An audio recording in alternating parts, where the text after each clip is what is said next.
the pain and fear that too many Asian Americans have felt since the beginning of the COVID-19 pandemic. Today, Erica Moratugu, Deputy Assistant to the President and AAPI Senior Liaison, is in Atlanta representing the White House as the community mourns the victims of this awful tragedy. Ambassador Catherine Tai, our U.S. Trade Representatives and co-chair of the White House Initiative on Asian Americans, Native Hawaiians, and Pacific Islanders, also spoke at a vigil in Michigan to stand against anti-Asian hate past and present. On this somber day, our administration remains fully committed to reducing the gun violence that terrorizes our communities and to advancing safety, inclusion, and belonging for all Asian Americans, Native Hawaiians, and Pacific Islanders. I wanted to make a note on gas prices. Right now, oil prices are $94 per barrel. When oil was at this level 1 month ago, the average cost of a gallon of gasoline was $3.49. And yet now the average cost of gas is $4.32. When it comes to oil and gas prices, many accept that gas prices rise quickly but fall slowly, the so-called rockets and feathers phenomenon. But President Biden rejects that. Americans deserve relief and fast as oil prices fall. Retail gasoline prices are updated at least daily, and if gas retailers' costs are going down, they need to immediately pass those savings on to consumers. So I will reiterate what the President said to oil and gas companies last week. The invasion of Ukraine and the volatility of the oil market is no excuse for excessive price increases, profit padding, or any effort to exploit American consumers. No one should capitalize on Putin's aggression by taking advantage of American families. And this chart, which you see here, shows both the price of crude oil, and you see where it is as it relates to the price of gasoline. And as you've seen it go down, the price of gasoline obviously has not gone down. So that is the explanation of that particular chart. Also just wanted to note before we get to questions that in some good news, we saw history made yesterday with the strong bipartisan confirmation of Shalonda Young, the first black woman to serve as the director of the Office of Management and Budget. For the past year, she served as a key advisor to the president, a member of the economic team. She's led the development of the president's budget and helped effectively implement his agenda and vision across the entire federal government. She's not just making history, she's exceptionally qualified and has vast budget experience from her years leading staff on the House Appropriations Committee. So we're thrilled to have her as our confirmed director. Finally, I know you had just heard the president give remarks on this, but for clarity's sake and to make sure everybody fully understands the totality of assistance, what the president announced today was an additional $800 million in security assistance to Ukraine, bringing the total U.S. security assistance committed to Ukraine to $1 billion in just the past week, and more than $2 billion since the start of the Biden administration, and more specifically since last March. There's additional security assistance in the omnibus the president signed into law yesterday, but we're also working with the Ukrainians and others on delivery mechanisms of that. So what he outlined today is the additional $800 billion from that. And this assistance, as you heard him say, will take the form of direct transfers of equipment from the Department of Defense to the Ukrainian military to help them defend their country against Russia's unprovoked and unjustified invasion.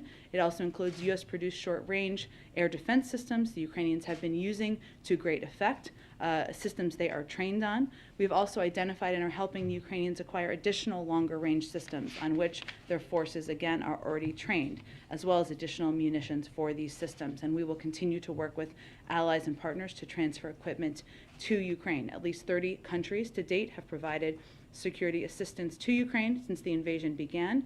And in 2022, the Department of State authorized third-party transfers of defensive equipment from more than 14 countries, a number that continues to grow as allies and partners increase support to Ukraine. Chris, why don't you kick us off? All right. First off, just want to note this is your 200th briefing. Oh, so, wow. welcome. Time flies when you're having fun. And we will celebrate with a lot of questions. Okay, 200. Let's do it. To start us off, the White House has said the Russian actions in Ukraine are under close scrutiny for potential war crimes. But today, President Biden directly labeled Putin a, quote, war criminal. Has something changed the administration's assessment? What brought this new remark from the president today? I think the president's remarks speak for themselves. He was speaking from his heart and speaking from what he's seen on television, which is barbaric actions by a brutal dictator through his invasion of a foreign country. There is a legal process that continues to be underway at the State Department. That's a process that they would have any updates on. So another question on the military assistance. Is the White House, is the administration facilitating the transfer of S-300 anti-air missiles? How is the U.S. facilitating that? How many might be provided to Ukraine? Well, let me just provide to you, as I've educated myself a little bit on weapon systems over the past few days, I thought this might be helpful to you. So S-300s are anti-aircraft systems. We are providing Stingers, are also anti-aircraft systems. There are a range of anti-aircraft systems that different countries have around the world. So as I noted, I know that President Zelensky called out specifically S-300s, and while I'm not going to get into specifics for security reasons, we are continuing to work with our allies and key partners to surge new assistance, including Soviet or Russian origin anti-aircraft systems, which is exactly what that is. But what we're talking about here is how to provide them a range of anti-aircraft systems that will help them do exactly what they've been doing, which is to shoot down planes. And part of what the president announced today was additional Stingers that serve exactly that purpose. So, but given that the S-300 has a much longer range than the Stingers, is that part of the administration's plan to find a way to facilitate that specific transfer? Without getting into specific systems, there are a range of anti-aircraft systems that do have longer range. We are continuing to consult with our allies and key partners to surge that assistance, but I'm not going to get into more specifics. And the last question is, the Federal Reserve raised rates today, help fight tame inflation. Is the administration confident that the Fed can beat inflation through rate hikes and not risk a recession? Well, I would note that Chairman Powell spoke to exactly that question today. So I would point you to his specific comments answering that question, where he did express confidence in the ability to take the steps he announced and avoid that. I would note that while we respect the independence of the Federal Reserve, as you, of course, as we have said many times, the president has also said in the past that he recognizes not only their independence, but that it is appropriate and necessary for the Federal Reserve to recalibrate their support to maintain stable prices. And obviously they made an announcement today. As it relates to, we obviously closely watch, hear from the administration, and closely monitor all risks, and we continue to believe that the United States economy is positioned well to deal with the challenges ahead, even as we continue to monitor. And obviously there are events that impact the economy, including an invasion of a foreign country, and we're seeing that impact as well play out in the economic data. Go ahead. Back on this question of labeling Putin a war criminal. I mean, this war has now been going on for 3 weeks. So far, the president has declined to use this label. As you note, there is an ongoing sort of formal process before you can use this term. So something must have changed for the president to feel like he can take this additional step today. What? What else is he seeing? The president was answering a direct question that was asked and responding to what he has seen on television. We have all seen barbaric acts, horrific acts by a foreign dictator in a country that is threatening and taking the lives of civilians, impacting hospitals, women who are pregnant, journalists, others, and I think he was answering a direct question. The administration is making it very clear and publicly how much assistance the U.S. is providing to Ukraine. Whether we are fighting in this war or not, the U.S. is obviously heavily involved. Putin certainly knows all of this. He knows where this equipment is coming from. Is there any concern that you run the risk that he may view this as the kind of direct U.S. involvement, the direct confrontation that you are trying to avoid? Well, all of the equipment that we're providing, whether it's Stingers or Javelins or counter-artillery, mortar radar, counter UAV tracking radars, anti-armor systems, unmanned aerial systems. This is all defensive equipment and materials. It is more than we've ever provided to Ukraine in the past. It is a significant amount of assistance that we have expedited the delivery on, and we will continue to do exactly that. But as our Department of Defense, and they can certainly speak to themselves, they do risk assessments. They assess what the impact will be of the types of assistance they're providing. We're obviously watching how the types of assistance we have provided have helped the Ukrainians courageously and bravely fight back, and we're giving them more of that assistance. We've also given them additional types of assistance we had not yet provided to them, but again, these are all defensive weapon systems. You have noted from the podium that Putin has shown no signs of changing course. You've also noted that there are significant consequences that Putin could still face. Even with this additional aid that you're providing today, it seems there are still other options on the table. So why hold back? Why not use every tool at your disposal now to spare additional lives? Well, I think if you look at the range of tools that we've used to date, we have implemented more economic sanctions than we have on any other economy in the world. You could compare it potentially to Iran or maybe North Korea, but Russia is a much more significant economy, a larger economy, and so I wouldn't say that we are holding back in that sense. We do have additional steps we can take, as we've talked about a bit in here before. Obviously, the SWIFT banking system and the implementation of those sanctions happens institution by institution. There are additional individuals that can be sanctioned.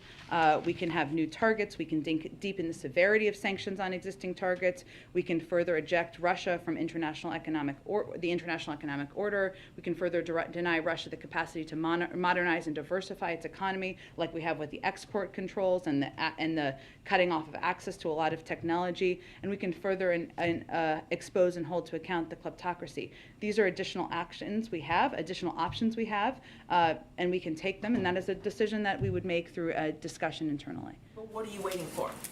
We have additional escalatory steps that we can take, but I would just note that we have not held back. We have done more economic sanctions and had more, put in place more financial consequences than we have in any circumstance ever in the world. So I wouldn't say that is holding back in any capacity.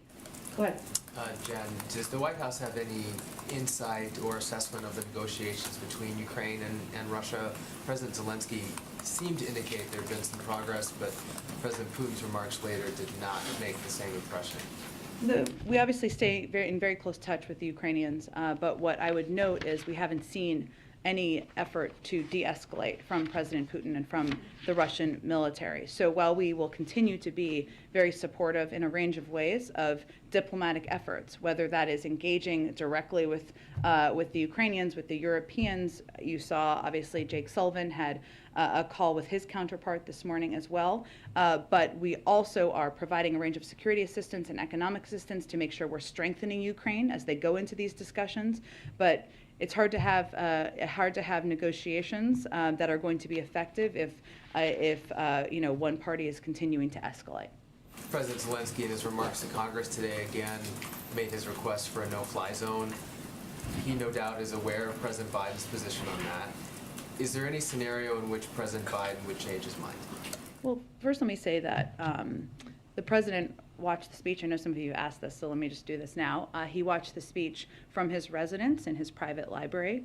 As you heard him say, he thought that President Zelensky was passionate, was powerful, and certainly he watched the totality of it.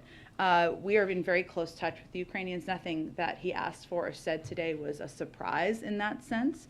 And if we were President Zelensky, we would be asking for everything possible as well and continuing to ask for it because he is watching his country and his people be attacked and brutalized by President Putin and the Russian military. But how President Biden makes decisions is through the prism of our own national security.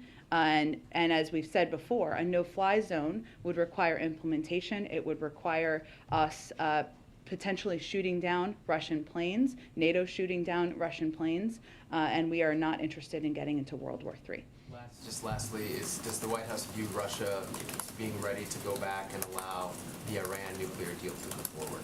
Well, we can't blissfully speak for Russia. I'm sanctioned. They especially wouldn't let me speak for them, I guess, now. I don't know if it's changed. But I would say that Russia does not want Iran to acquire a nuclear weapon. We don't either. While we have a range of strong disagreements with them, we can't speak for their intentions here. Certainly, we believe it's in both of our interests for this to move forward. Go ahead. Jen, does the president believe that it would be important for President Zelensky to be at the NATO summit next week as long as it is safe for him to do so? I have not discussed that exactly with the president, but the president's going there to meet with NATO partners and allies. Obviously, President Zelensky is, his country is in the middle of a war, so I have not talked to him about that specifically. And wanted to ask you about Jake Sullivan Yeah. speaking with his Russian counterpart.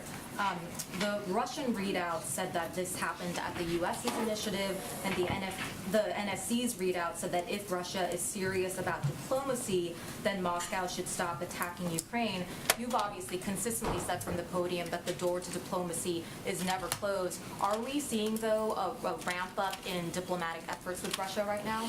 Well, this is the most senior conversation between the U.S. and Russian officials since Secretary Blinken last spoke with Foreign Minister Lavrov. I would note that we have maintained direct and indirect contact with the Russians through our embassy and officials there, including through Ambassador Sullivan, and we also have a military deconfliction channel. But we requested this call to clearly lay out our commitment to continuing to impose costs on Russia if they do not stop attacking Ukrainian cities and towns, and to warn them about the consequences and implications of Russia potentially using chemical or biological weapons in Ukraine. So it's important to convey those consequences directly, and this is an opportunity to do that. Just one final question on a different topic. The administration has marked the one-year anniversary of the Atlanta spa shootings and spoken about some of the actions that the federal government has tried to take. As you know, this week, an Asian woman in New York, a 67-year-old woman, was hit more than 125 times, was stomped on, was called a racial slur. Obviously, that video is very sickening to watch. Do you know whether the president has seen that video? And just what would the president's message be to anyone in the Asian American community who feels like, well, the actions that the government is taking are not enough to stop these attacks, and they say that they feel afraid? Well, I would say that our message to them, I have not talked to the president about this specific video. I have seen it, a number of us have seen it, and as you said, it is very difficult to watch.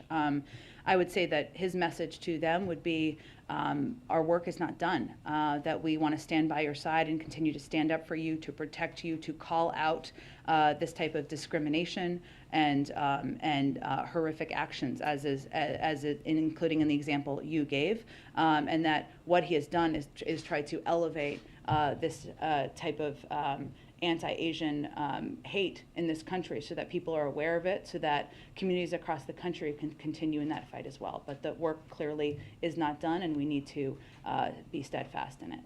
Go ahead, David.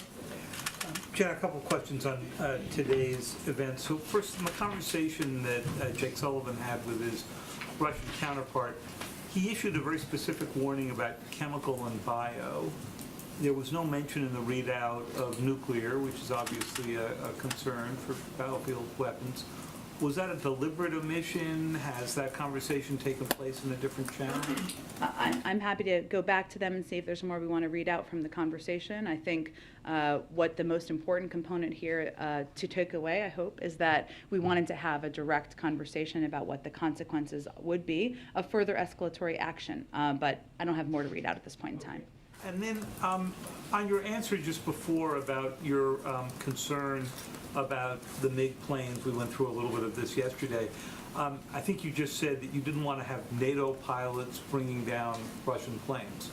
But under the administration's policy of moving out this long-range anti-aircraft, it's okay to have NATO equipment bringing down Russian planes as long as it's launched by a Ukrainian. Am I understanding the policy right? Well, I think you've heard us talk a fair amount about the planes from Poland. And again, Poland is a sovereign country, so they can make decisions on their own. What we have done is done an assessment of our role and the U.S. role and what our view would be of NATO, of these planes taking off from NATO airspace. Again, I would note that the equipment that we've provided is defensive, as you know, not offensive, and we see that as being a difference. We're also looking at... Because the planes can be used for an offensive purpose and the anti-missile systems cannot. Correct. Okay.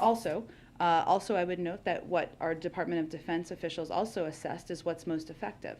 And while the Ukrainians still have squadrons of planes to utilize, as I think any military official could confirm for you, the types of assistance that we are providing today, including Stingers and other assistance that we're amping up support for, is exactly what we feel is effective in fighting this war. Go ahead. Thanks, Jen. Today in Putin's speech, he implied that there's going to be even greater crackdowns on civil liberties inside of Russia. Is there anything that you all believe that you can do in terms of sanctions or supporting the opposition there that you all are not already taking? Well, we look at all of the actions that President Putin does, and we assess what responses we may have. I have nothing to predict at this point in time, but obviously as he has taken actions, we have taken actions in response. And specifically on the case of Alexei Navalny, prosecutors there just said that they want to sentence him for a 13-year prison sentence. Does the White House have a response to that? I think we've spoken a number of times in the past about the courage of Alexei Navalny, about the role he's played in being an outspoken advocate for freedoms in a country that has been void of them, and I would echo that response now. Go ahead. Thanks, Jen. Can you talk a little bit about what President Biden specifically hopes to accomplish in his trip next Sure. week beyond shoring up NATO allies? Well, that's a big part of it. That's a very important part, Ashley, shoring up NATO allies.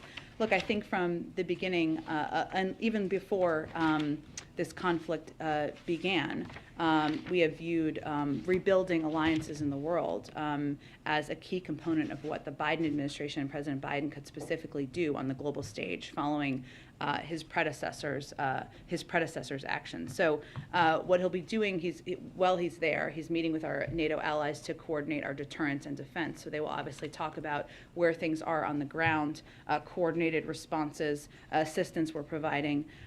NATO at this point, as you all know, is more united and more determined than we've been in decades. So we certainly would be focused on continuing that unity. He's also going to join European leaders in a separate part of the day to discuss our work to impose economic costs on Russia. As I noted earlier, there are obviously a range of coordinated steps and costs we've taken.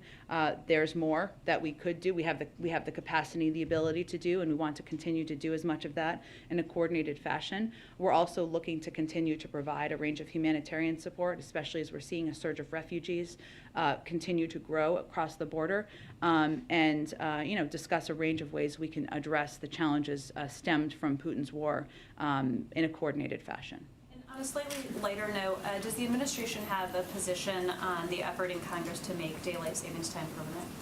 I have seen those reports. I was trying to think of a joke. I couldn't think of one. I don't have a specific, we are obviously coordinated and work closely with Congress on all legislation they consider, but I don't have a specific position from the administration at this point of time. President more of a morning person or an afternoon? Because people are often divided in those ways, so I'm just curious. That is true. Now, to de-link it from the specific question, he is more of an evening person, but I don't know what analysis you'll provide, but I'll look forward to reading tomorrow. Go ahead. Thank you, Jen. Has President Biden spoken to President Zelensky today? Not since this morning. If he does, and when he does, which I'm sure he will soon, we will provide that readout to all of you. Got it, thanks. Today, President Zelensky made a distinction between a humanitarian no-fly zone and a blanket no-fly zone. Does the administration view them as being different or the same thing? Well, there have been descriptions of both of those over the past couple of weeks, and sometimes a humanitarian, and I don't want to put words in his mouth, but a humanitarian no-fly zone can be specific geography or a portion of western or parts of Ukraine, whereas a no-fly zone, sometimes people refer to it as the totality of the country. In our view, in the view of the military, there's not a difference in terms of the implementation and the escalatory impact. Thank you.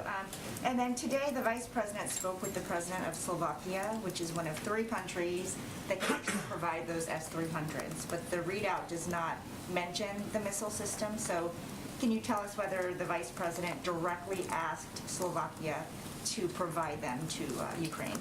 I can't get into more specifics other than to convey that we are having conversations with a range of allies about providing additional assistance, anti-aircraft assistance. And again, there are a range of systems, including some of the systems that we provided and we are going to be expediting delivery of to Ukraine from the United States. One more on the warplanes that Zelensky asked for today.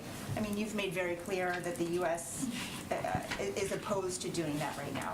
I wonder if the U.S. is also discouraging other NATO allies from providing fighter jets, even if the U.S. would not have to serve as a middleman. If other countries can make their own sovereign decisions. And then one more on the Asian hate crimes, because you mentioned them at the top too. Do you know if the DOJ has concluded that there is not enough evidence to charge the shooter in Atlanta with a federal hate crime? I couldn't speak to that from here. You'd have to ask DOJ that question. And then more broadly, since the administration adopted new policies that are meant to make it easier to identify these crimes as hate crimes. Can you point to any progress that has? Again, I'd point to the Department of Justice who are implementing. Thanks, Jen. Sure, go ahead, Jackie. Thank you, Jen. Just one more, and a lot of people have asked about the MiGs, but can you lay out for us why the administration sees MiGs as provocative and javelins and stingers as not provocative? Well, first, javelins and stingers are defensive weapons. MiGs or planes are offensive weapons, which are a different type of military system. I would say the other assessment that we've done, not through here, not through the White House, not through the President, from the Department of Defense, is to assess what is effective and what works in terms of fighting this war on the ground. And that is why we provided an additional $1 billion, $800 million announced today, but $1 billion this week of assistance, utilizing a number of the high-level military systems, stingers, javelins, counter-artillery, counter-mortar radar, anti-armor systems that we know have been effective and we know the Ukrainians are trained on. Third, Ukraine's Air Force already has several squadrons of mission-capable aircraft, and giving them more would not significantly change their effectiveness. And finally, I touched on this in the beginning, offensive versus defensive, but we also do risk assessments from the Department of Defense about what would be escalatory, and that is obviously what we would like to avoid. John Kirby has said that success for the U.S. mission in Ukraine is a free, independent, sovereign Ukraine. We've also heard that the official mission is to prevent escalation beyond Ukraine. Which is it? Both are true. If we're not specific about what exactly the desired outcome is, how do we expect to be able to? Why could both not be true? A sovereign Ukraine and preventing them from expanding beyond. Okay. And then moving on to the nuclear deal. General McKenzie told the Armed Services Committee that from everything that he can see, the IRGC is a terrorist organization. Is the White House willing to delist the IRGC from the foreign terrorist organization list in order to get a deal with Iran? We're still in the negotiations, so I'm not going to speculate or outline from here what the final details look like. And these are likely the group responsible for firing missiles at U.S. facilities in Iraq. So as long as Americans aren't killed, are there no consequences for something like that, all in an effort to get a nuclear deal? Again, you're speculating on something that is not even finalized. The deal is not finalized. What I would note, and I would just go back to why we're negotiating this deal, and right now we're negotiating this deal because Iran's nuclear gains are threatening U.S. interests. There's urgency to taking steps to contain that, which is why we've been engaged so closely. And that is all the result of President Trump pulling out of the deal and Iran moving closer to having the capacity and acquiring a nuclear weapon and speeding up their breakout time. So we are here thanks to the actions of the last president and the last administration, and it is in our interest, it is in the global interest to prevent Iran from acquiring a nuclear weapon. Go ahead, Kristen. Thanks, Jen. How quickly can Ukraine expect to receive the list of military aid that President Biden laid out today? Well, we have expedited, as we've noted from here, about $300 million worth of military and security assistance over the last couple of weeks. We continue to have channels to deliver military assistance, and so we would continue to work to deliver it quickly. There have been military deliveries even in the last few days. So it has been rolling, and you're confident it will continue to be, including these new... We continue to have channels to do exactly that, yes. Okay. And the president said, going back to the long-range air defense systems, that he was working with allies to acquire them. Can you tell us where they are and what the expectation is in terms of the timeline for getting those systems to you? I can't outline where they are because we're going to keep those conversations private. I would note that a great deal of what we're doing is augmenting the type of effective military assistance that we're doing from the United States and working to prioritize equipment that they are trained on. But we are discussing with a range of partners. When we say Stinger or Javelins, those are brands. There are different kinds of similar assistance or other types of assistance that different allies have around the world. And I want to go back to the MiGs quickly and just be crystal clear about what you're saying, because when I asked the president about this earlier, he said he's not going to comment. He didn't say that it's not an option. So well, we've spoken to it approximately 167 times. So maybe he, yeah. Well, here's 168. Go ahead. Go ahead. There's a growing number of Republicans and Democrats who are supporting the U.S. striking a deal with Poland to send the MiGs. You have Elise Stefanik earlier today saying Ukraine needs those MiGs. You have Scalise saying getting those MiGs in immediately is critical. There's a growing chorus of voices saying that now is the time. Has the president reconsidered his stance at all at this point? No, because our military makes assessments, which they put out that assessment last week, and I would just echo that one part of the assessment is based on what equipment is effective in fighting this war, anti-armor and air defense systems. They are effectively defending the country. That is what we have provided additional assistance on. Second, they have several squadrons of mission-capable aircraft. I don't think that's enough, Jen. You heard President That are Zelensky not being, very Kristen, that are not, Okay. Kristen, that are not being utilized. This is the assessment by our Defense Department. Third, they are also assessing that the transfer to Ukraine may be mistaken as escalatory. So this is how our Defense Department is assessing. They are assessing also that it would not significantly change the effectiveness of the Ukrainian Air Force. And these are the types of risk assessments we certainly understand. We share the passion, the anger, the horror at what we're seeing. And that is why we significantly increase the types of military assistance, the types of equipment that we know is effective, and our Defense Department is determined is effective in fighting this war. President Zelensky ended his speech today by saying, being the leader of the world means to be the leader of peace. Is President Biden satisfied that he's leading this leadership moment, given that we're now 3 weeks into this war? Well, I would say that President Zelensky also thanked the president for the role he's played. And without President Biden, there would not be 30 countries around the world providing security and military assistance. NATO would not be as aligned as it is. We would not be unified in our implementation of the most crippling sanctions we've ever implemented against a foreign country. We will continue to stand by President Zelensky's side, the side of the Ukrainians and the brave and courageous Ukrainian people, and continue to build on the efforts that have been underway to date. One more very quickly, in the wake of the Yeah. second gentleman testing positive, has President Biden been tested today, and has the Vice President been tested? I can check on the Vice President. The President has not been. He was tested on Sunday. He was not a close contact, so we have not changed our testing mechanism. Let me check on the Vice President. I know they put out some information last night. I'll see if there's an update. Go ahead. Thanks, Jen. Can you confirm that Switchblade drones were part of the package? And if so, do you consider that still defensive?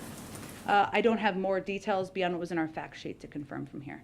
Okay, and is the U.S. monitoring the hostage situation in Chernobyl? And did that come up in the call with Sullivan today? We are definitely closely monitoring that situation, and I can check and see if that was a topic of discussion during their call. Also, just lastly here, what does the administration make of the Russian proposal of Ukraine being a demilitarized Austrian, Swedish type model?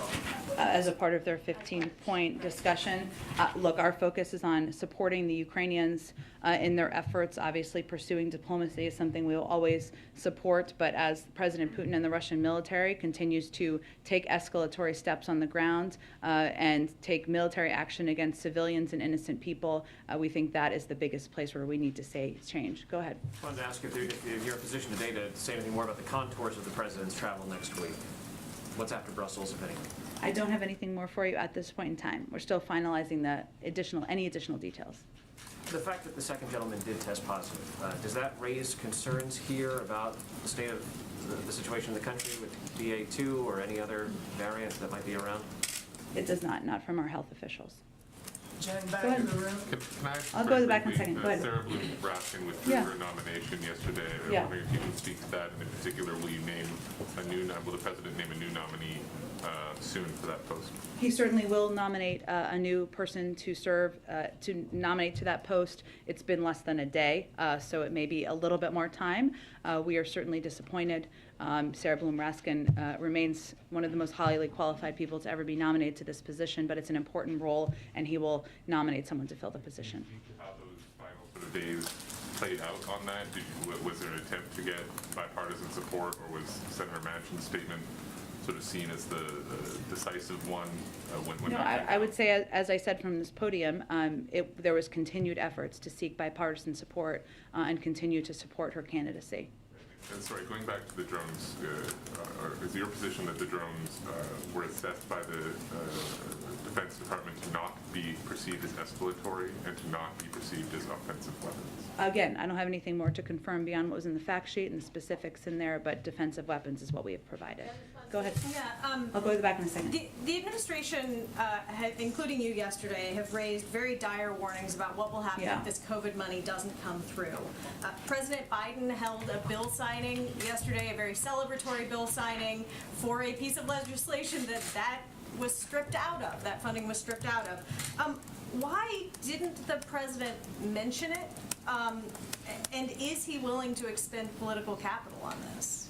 Yes, he is, absolutely. I would say that we have been working around the clock over the last few days, behind the scenes and publicly, to convey very clearly to elected officials across the country and the American people what the impacts will be.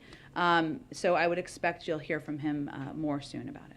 And on the meeting that Jake Sullivan, or the conversation that Jake Sullivan had with the Russian Security Council secretary, can you say why that particular person was the one that the U.S. reached out to, why he was the one that Jake had a conversation with?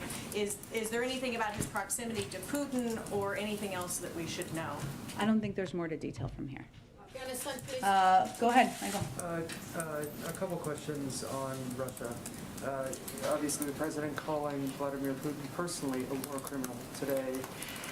Are you going to be detailing whether orders to strike maternity wards, residential buildings, innocent children were coming from the very top? Well, I would say there's a legal process where all of the data and information gathered will be fed into any international investigations. That's led by the State Department. I think I spoke to this a few minutes earlier, where I conveyed the president was directly answering a question and speaking to his own passion in watching the barbaric actions of a brutal dictator invading a foreign country, but there is a legal process that is ongoing. The State Department has oversight over that. And then the Chinese ambassador to the U.S.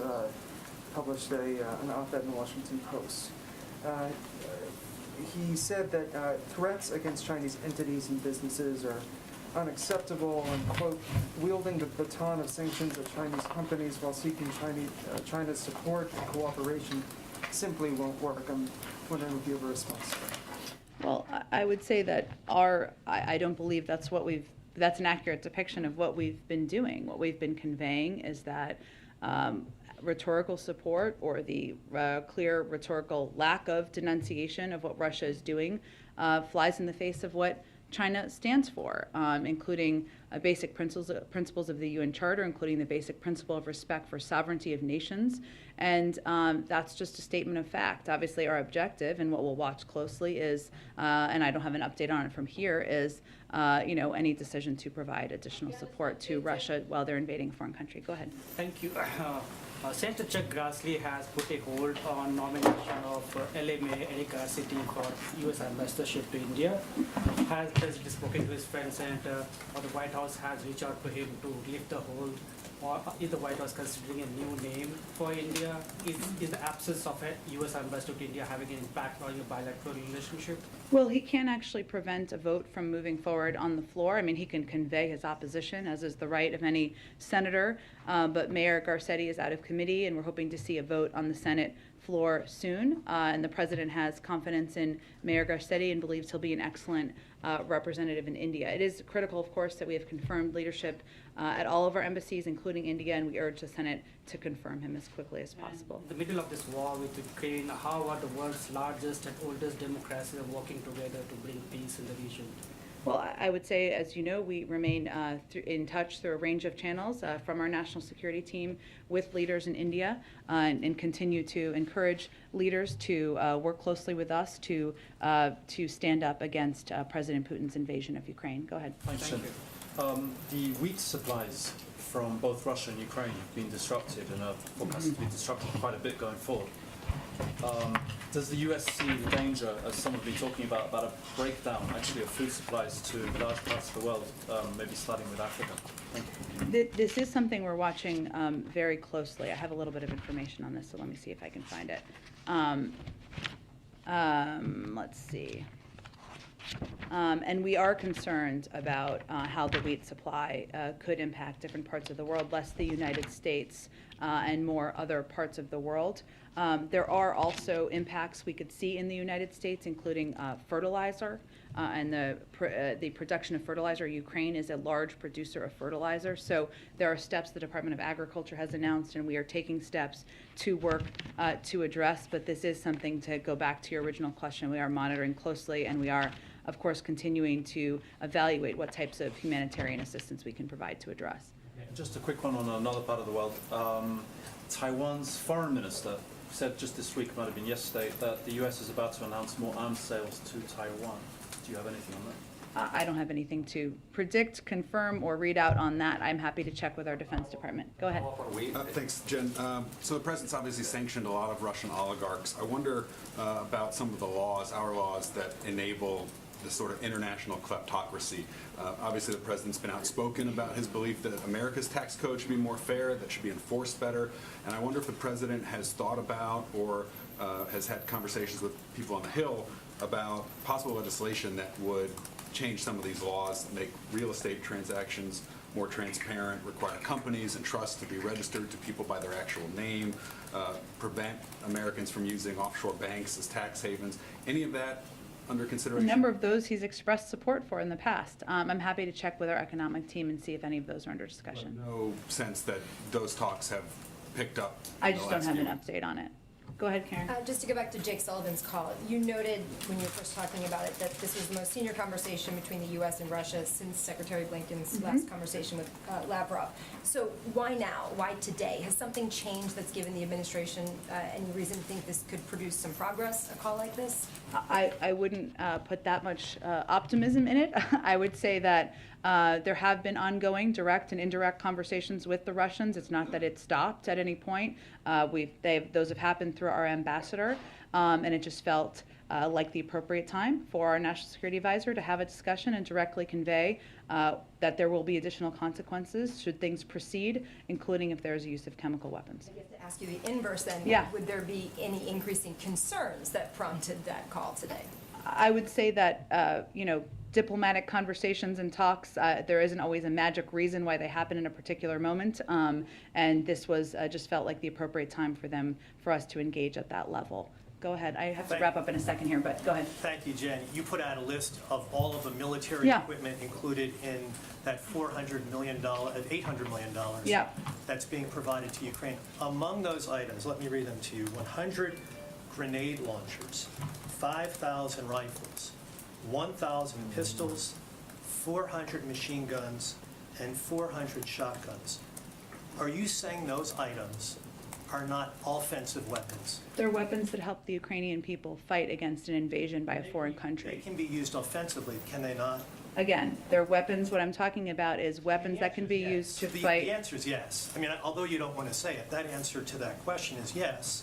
And so, obviously, you're trying to make this distinction between offensive. Well, what we're talking about. Let me finish. Let me finish. Well, Let me finish my answer. No, you aren't. No, I was finishing a point, and then you can respond to mine. Okay, go ahead. All right, you're making this distinction between offensive and defensive weapons. Anybody that looks at that list of weapons that I just mentioned, they would say clearly they're offensive. If a Ukrainian military officer or someone who is enlisted has one of these weapons, they can take out a Russian military official of some sort with these weapons. They're offensive in nature. So why not provide more offensive weapons like this to the Ukrainian military? Well, first of all, we are providing a range of rifles, etc. There is a difference between a plane and planes and massive military systems. I think anybody would recognize this. And what we're talking about, which is giving rifles and pistols to many of them farmers and people living in countrysides to defend themselves. I think there's a difference that most people recognize. Thank you, everyone, so much. Have a nice day. You promised the back of the room. I will get to you tomorrow. I'm sorry, I have to wrap up. I apologize. Jen. No more kerfuffles.